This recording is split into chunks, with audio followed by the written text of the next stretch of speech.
Discover the steps into transformation that heals from within. Yan po ang tagline ng ating inner healing session, and thank you for coming again and listening. Today, we will discuss another topic, important topic that will speak to your heart, to your mind, and I pray that the Holy Spirit will also reach out to you at talagang matanggap mo yung full blessing niya this morning. So, let's move forward. Question po. If no one shares their viewpoint, who fills the silence? Truth or deception? Now, this question ay very relevant kasi we are in a society na kung saan ay talagang we don't want to offend people and we can get easily offended. Okay, basahin sa Tagalog para mas maging malinaw po. Kung walang nagsasalita ng kanilang pananaw, sino ang pumupuno sa katahimikan? Ang katotohanan ba o ang paglilin lang? Halimbawa, magbigay ako sa inyo ng example. May mga tao na ayaw nating saktan. So, hindi tayo magsasalita. Okay? Pero deep inside, we know may truth na kailangan tayong sabihin one way or the other na kailangan niya. Pero ang tanong ay ito, kapag nanahimik tayo at nanahimik yung kabila na yun ay may boses pa rin na pinakikinggan. It's either the truth or it's either the deception. Okay? So, ibig sabihin, we need to share our point of view in order to create this emotional growth sa buhay natin. Kasi, we never know eh. Okay? Ito ang title natin. Yan ang pag-uusapan natin. At I know may answer ka dyan, pero hold your horses. Tingnan natin, okay? Let's move forward po. Ang title natin for this week ay ito, Real Talk on Emotional Growth Through Perspective Integration. Kumbaga, ito yung time na kung saan kailangan natin mag-real talk. Pag sabing real talk, alam mo, walang flattery, as is, pero nandun yung compassion and empathy. Pero at the same time, yung perspective ay kailangan mong sabihin, especially the truth. Now, tingnan natin to. Here's the premise. When real talk gets shut down, fake news takes over and this breaks communities apart. Kasi, alam mo yun, sa buhay natin, kailangan natin magsalita eh.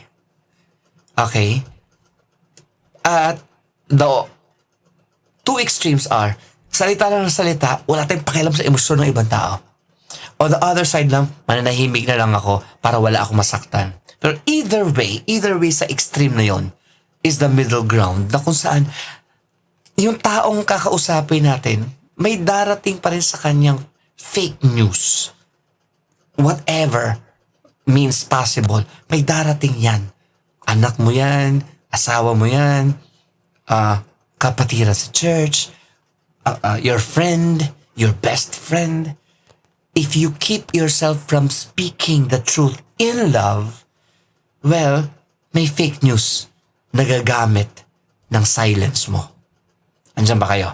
So, yan ang pag-uusapan natin. So, as we move on, tatlong words ang gusto kong ipaunawa sa atin this time. Okay?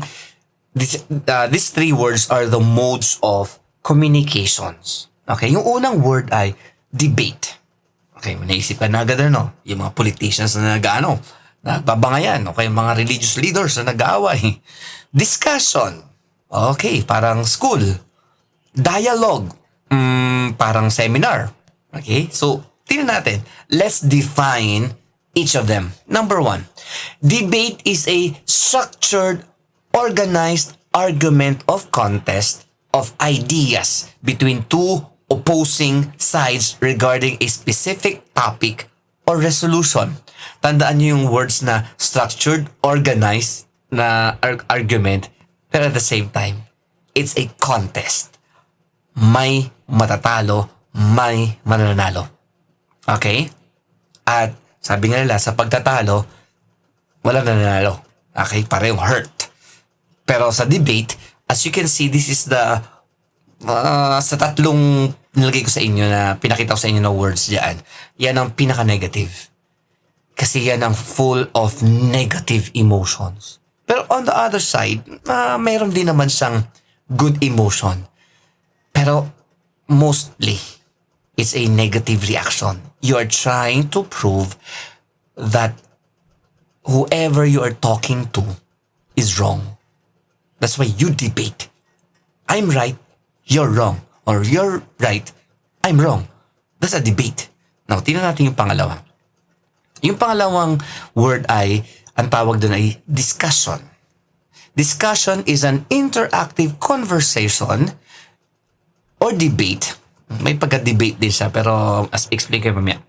Between two or more people where ideas, opinions, and information are exchanged to explore a specific topic, solve a problem, ganda, or make a decision.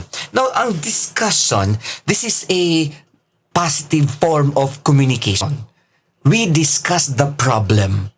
Ano ang problema? We identify through conversation ano ang ating predicament, yung mahirap na sitwasyon, ano ang ating kinaharap na mga challenges as a group, as a family, as a person, may kausap ka, humingi ka ng payo. At dito nagbibigayan tayo ng ideas at ng opinions. Okay? No one is wrong, no one is right. Pero of course, meron din dito na pag-share ng point of views. This is important. Kasi in the realm of inner healing, alam natin words matter. 'Di ba? Sa pakikipag-usap natin sa mga tao, words matter all the time. At alam natin, good intention or bad intention, in righteousness or in wickedness, our words are open to interpretation. So what helps our communication is doing discussion, at yung pangatlo nga may mention ko pa ay yung dialogue. Pero when we use debate, there is this negative invitation for negative emotions to arise. Pag negative yung wordings ko, gusto kong patunayan na mali ka with the ill will motive, okay, with a good intention daw, I am inviting you to be angry and I'm judging you as a person. Okay? Pero in a discussion, your opinion matters. At sa side mo, my opinion matters. Pero may standard. Okay? Sa pag-uusap, may standard. Hindi lang opinion mo, at anything is right. No. No absolute truth? No. Okay? May absolute truth pa din. Ang Bible pa rin ang absolute truth. That's why, pag pinag-usapan natin, backtrack pa ako ng konti ha. Pag pinag-usapan natin ang mental health awareness at ang spirituality, it produces in us inner healing. So para ang inner healing ay mag-flourish at ang journey mo into inner healing ay magpatuloy, you need to be, you need to mind. Kailangan mo isipin ang alin? Ang mode of communication mo. Are you debating or are you discussing? Okay? Diyan ba kayo? Tuloy natin. Pangatlo, i-define natin yung dialogue. By the way, balikan natin ng konti, ha? Okay. Where's that? Okay. Here. Balikan natin ng konti. A debate is a contest. Okay? May structured siya, organized siya, pero I'm contesting. You are contesting with me also. Sa discussion, o sa, discussion, it is a interactive communication. I listen to you, you listen to me, and we have this standard or absolute truth, which is the Bible, para magkaroon tayo ng point of view na righteous. Kasi hindi lahat ng point of view ko, hindi lahat ng point of view mo ay tama. Kung tama ka, tama din ako, para tayo may tama. Pero ang ano dito ay yung standard pa rin ang tama. That's the Bible. So, yung third na mode of communication is this, a dialogue. ito ay verbal, ibig sabihin nagkasalita ako, or written. Exchange of conversation. Halos pareho siya ng discussion, pero ito ay somewhat, ano mo pinagkaiba nito? Tingnan natin. Okay, conversation, interactive conversation, yeah. And dialogue is interactive conversation din. So, sinanamos lang yung dalawa. Pero may difference sila in a way na yung dialogue can be written. Okay? So, susulat ka. Alam mo, pag di mo masabi, alam mo ba minsan na, kapag di mo masabi yung gusto mo sabihin, itatype mo na lang at isend mo. Or sa panahon namin noon ay susulat mo talaga. Snail mail, wala pang email, walang text, walang messages, walang anything electronic. More on old school na email or old school na talagang written na days and weeks bago magkapalitan ng usapan. Ngayon, split second, pwede tayo magpalitan ng usapan. So sa dialogue, it can be written. Pero again, here's the dilemma. Ang dialogue on the written part can also be misunderstood. Diba? Alam niyo to, pag nagbabasa ka ng message, minsan diba pag not in the good mood ka, pag nabasa mo yung message, minsan kahit na good intention, kahit na sabihin nating maganda ang pagkakalatag, maganda ang approach, maganda na pagkakasabi. Okay? Meron pang words na a humble reminder, mga ganun ba? Pero pwede pa rin ma-misunderstood yun. Kasi imperfect yung tao, imperfect ka. Only God is perfect. Si Lord nga na perfect, na misunderstood pa, na misinterpret pa. Diba? So, my point is that if we want to do a good communication, if we want to foster inner healing, if we want balance or merong ingredient of spirituality and mental health awareness, you need to check. How do you talk? How do you discuss? How do you dialogue? Or do you debate? Okay? Tingnan natin to. Balikan natin yung tatlo. Okay, tingnan nyo rito. Again, sabi dyan, debate, discussion, or dialogue. Okay? Mabilis lang to mga kapatid. At by the way, kung open kayo, kung kayo ay merong Spotify o merong YouTube, kindly check this. Okay? Check this out mga kapatid. It's a tawag dito, podcast. May audio, may video yan. Okay, pakita natin pala. Hindi pa rin makikita. Ayun. So, check that out, mga kapatid. That's on your Spotify, Apple Podcast, or YouTube. Okay? So, check out nyo lang. At, ini-invite ko rin kayo na mag-join ng ating Inner Healing Private Support Group. So far po, nasa 5,300 na mga members na join dyan. And I tell you, may kinabang ka dyan. At I'm still open sa mga discussion dyan. Maybe you can ask questions or something else. Okay? So thank you for listening to that commercial. Okay? Now, here's the verse. At ito'y interesting tong verse na to. And you listen very carefully ha. Kung ano may ginagawa mo, maybe you can stop for another 6 minutes para maunamaan mo ang yung last minutes natin dito as I share this to you. Let me read. Sabi ng Bible, Isaiah chapter 1 verse 18, "Come now, let us reason together, says the Lord.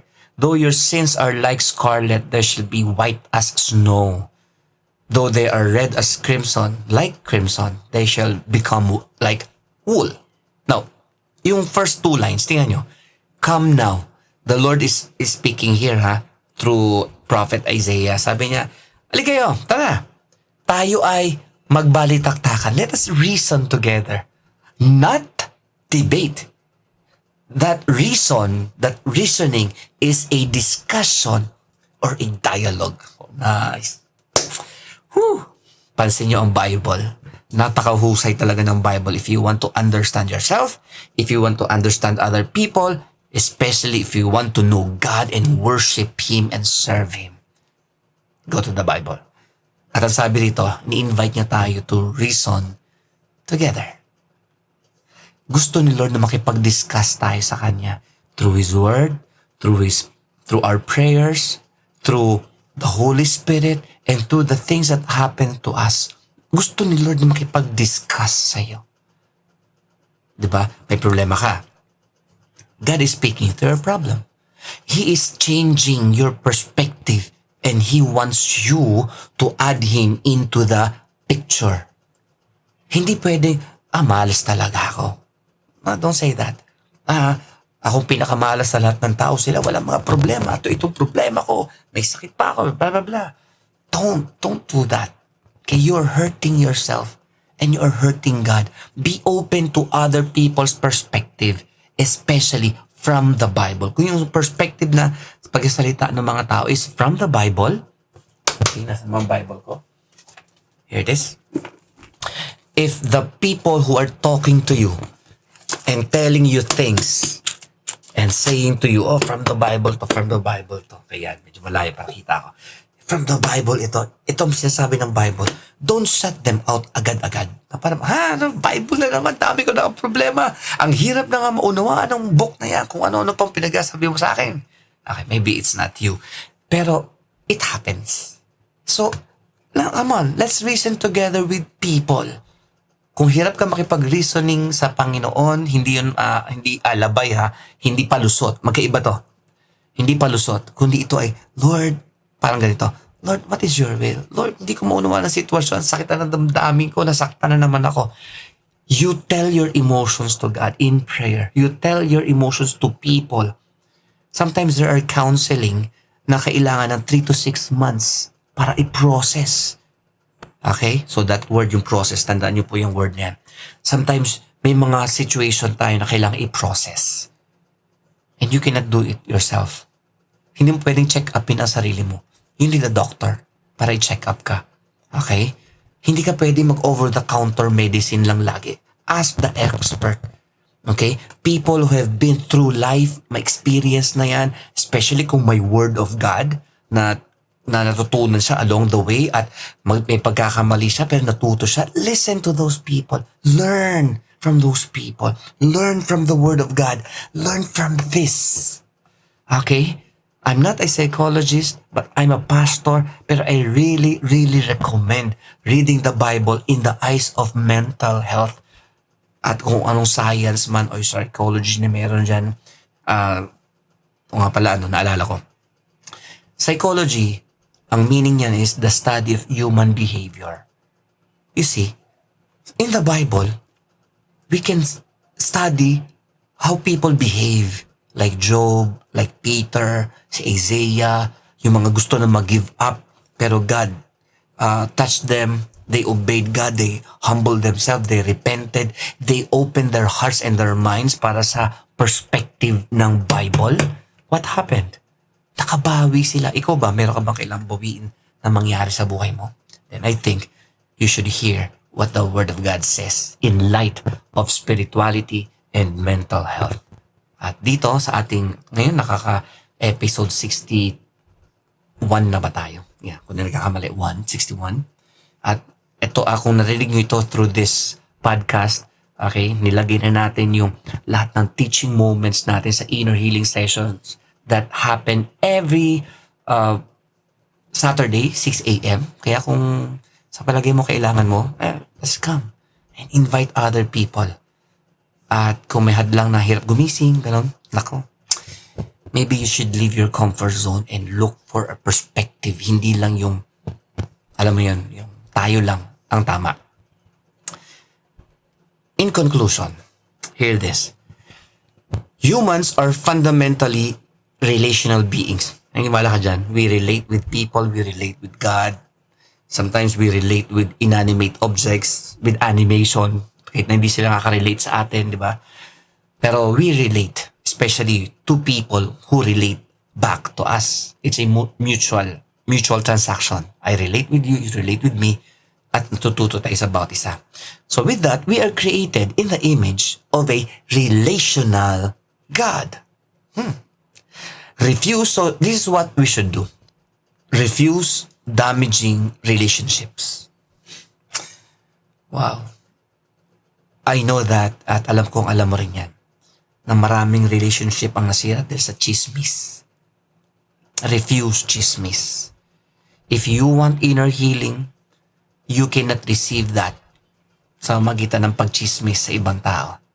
Hina-hurt mo sila, hina-hurt mo sarili mo.